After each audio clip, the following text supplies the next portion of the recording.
আমাকে আর বলতে হবে না, আমার মেয়ের জন্য তোর কাছে ক্ষমা চাইছি। তুই তোর মাসির ওপর রাগ করিস না। না দিদা, রাগ করবো কেন? ঠিক আছে, তোর যখন ইচ্ছা তুই চলে আসবি আর স্বপ্নাকে একটু বোঝাবি। আমি চেষ্টা করবো দিদা। আচ্ছা বস, আমি খাবারটা পাঠিয়ে দিচ্ছি। এইসব না, আমার সাথে খাবারটা নিয়ে আসবি। চলো।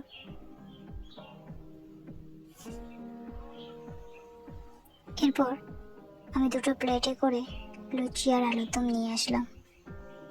একটা প্লেট হাসি দিকে, আর একটা প্লেটে নিজের হাতে নিয়ে আমি ওকে খাইয়ে দিলাম, কারণ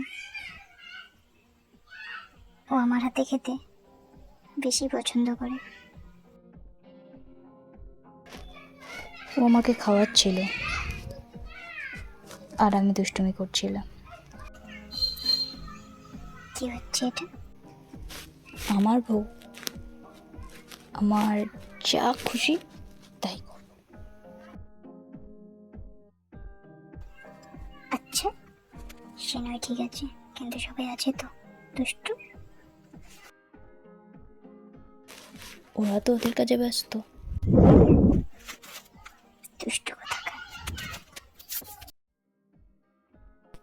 এরপর আমার বোনের খাওয়া হয়ে যায়। ও স্বপ্নের বোনের সাথে হাত ধুতে বাইরে যায়, তারপর ঘরও ফাঁকা হয়ে যায়। দেখো, আমি আর খেতে পারছি না। এই তো, আর এইটুকু আছে। না না না, আমি আর একটুও খাবো না। আচ্ছা ঠিক আছে, আর খেতে হবে না তোমার, বাকিটা আমি খেয়ে নেব। তবে জানো, খাবারটা নষ্ট করে একটা জিনিস ভালো করেছো, তোমার এটো খাবারটা আমি খেতে পারবো। না, তোমাকে খেতে হবে না, ফেলে দাও। একদম ফালতু কথা বলবে না। ফালতু কথা কি বললাম? তুমি আমার এঁটো খাবার কেন খেতে যাবে? ও তুমি বুঝবে না, পরের এটো খাবার খাওয়া কত সৌভাগ্যের জানো। এই খাবারটা আমার কাছে অমৃতের সমান, বুঝলে?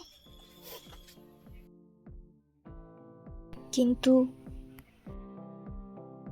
আর কোনো কিন্তু নয়, মুখটা দেখি। এরপর স্বপ্না আমাকে মুখ ধুইয়ে দেয়, তারপর ওর ওড়না দিয়ে নিজের হাতে মুখ মুছিয়ে দেয়।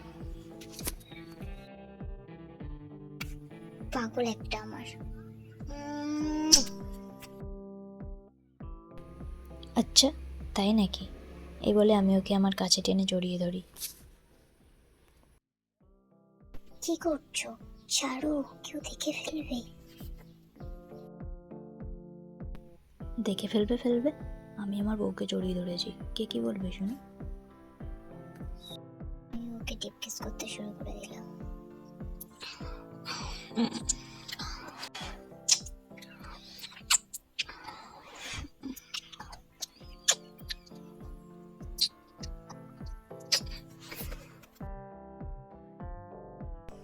এরপর বোনেরাও ঘরে এসে যায়।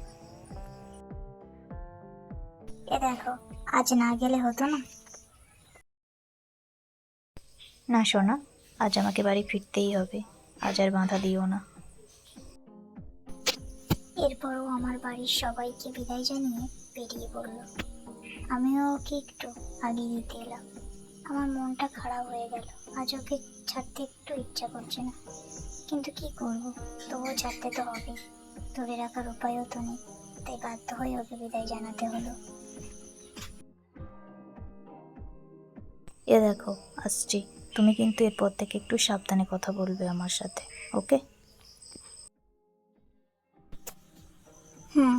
আজ থেকে আমি তোমাকে আর কারো কাছে অপমানিত হতে দেবো না। আমার লক্ষ্মী সোনা, ঠিক আছে, আমি আসছি, তুমি নিজের খেয়াল রেখো, ওকে? আমি বুঝতে পারছি ওর কষ্ট হচ্ছে, কিন্তু কি করব, ওখানে থেকে যাওয়ারও যে কোনো উপায় নেই, কষ্ট হলেও আমাকে সেটা মেনে নিতে হবে। এই বলে আমি চলে আসতে লাগি। কিছুটা দূর আসার পর ও আমাকে পেছন থেকে ডাক দেয়, আমিও দাঁড়িয়ে পড়ি। তারপর ও দৌড়াতে দৌড়াতে এসে আমাকে শক্ত করে জড়িয়ে ধরে, আমি ওকে জড়িয়ে ধরি। তারপর আমি কিছু বলার আগেই ও আমাকে আবারও কিস করে।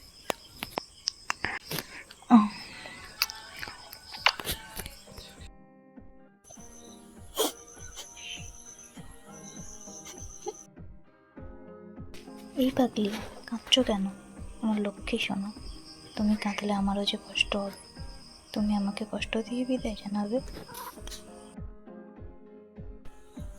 এরপর আমি চোখের জল মুছে, ঠিক আছে, সাবধানে যাবে। এই তো আমার লক্ষ্মী সোনা, আর একটু কাঁদবে না কিন্তু। এই বলে আমি ওর কপালে একটা কিস করি। ঠিক আছে, এবার আমি আসি, নাহলে গাড়ি পাবো না, রাত হয়ে যাবে আর ফিরতেও দেরি হয়ে যাবে। ওকে, আসছি আমার সোনা, লাভ ইউ। ঠিক আছে, সাবধানে বাড়ি ফিরবে। টাটা। এই শোনো, কি হয়েছে বলো? I love you. I love you too আমার সোনা। টাটা। টাটা। এরপর আমি ওকে বিদায় জানিয়ে চলে আসি। তারপর গাড়ি ধরে সোজা বাড়ির দিকে রওনা দিই। বেশ কিছুটা দূর আসার পর স্বপ্না আমাকে ফোন করে।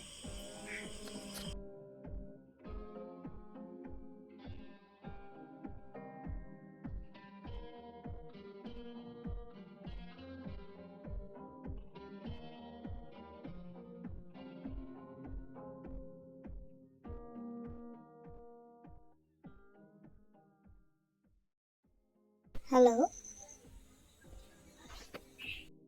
হ্যাঁ বলো। তুমি এখন কোথায়? এই তো এখন গাড়িতে আছি, একটু পরে নামবো।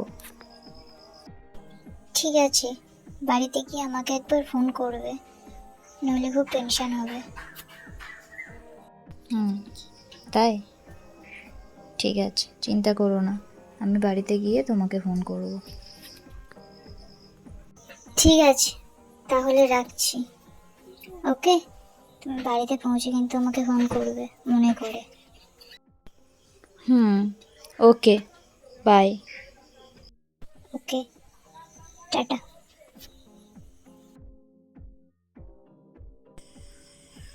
তো বন্ধুরা, হানি বাড়িতে পৌঁছানোর পর কি হতে চলেছে জানতে হলে চোখ রাখতে হবে মিষ্টি স্বপ্ন এর পরের পার্টে।